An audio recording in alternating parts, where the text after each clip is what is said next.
Dozens of parents are scrambling to find new options for their children when their daycare closes next month. Several parents whose kids have special needs protested the decision today in Decatur.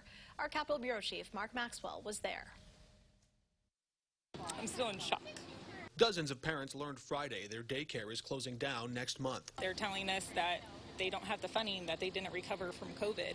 Several parents say their kids have special needs. My daughter has autism. He has needs that can't be met anywhere else. So he functions at about a toddler age, and he's 8, so. And when they apply at other daycare locations, the most common answer is we don't feel like we'd be a good fit for him. This is the only facility in town where children of special needs can be given daycare services. Now I have a 3-year-old who's autistic nonverbal, and either myself or my husband is going to have to not work because there's nowhere to take him. This place needs to stay open. Yeah, I know it's at a disadvantage for the families who have to find daycare in a really tough time. Amy Bleefnick is the president and CEO at Macon Resources. Tax documents show the nonprofit holds $25 million in assets, took in nearly $250,000 in grant money in 2019, spent $300,000 on travel expenses, and pays her $124,000 a year. Listen,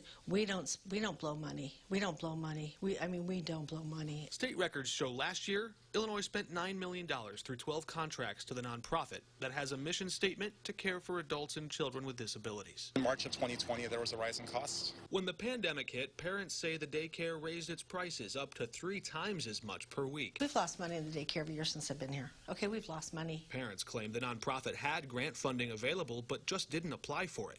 Bleefnick says they decided to close the daycare and respite programs when Decatur Public Schools expanded their child care options. We're not dumping that program.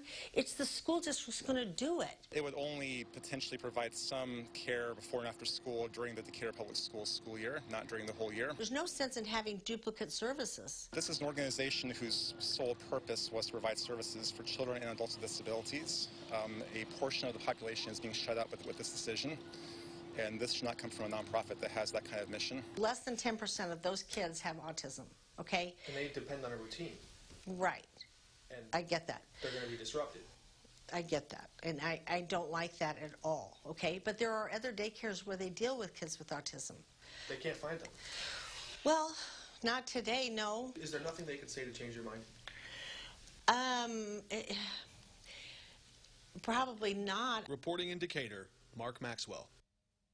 Most of the nonprofit's specialized programs for people with disabilities will continue to operate. The specialized therapies for children with developmental disabilities will also continue. The daycare programs are scheduled to close next month. The governor's office and state lawmakers are aware of this decision, and they are looking into it.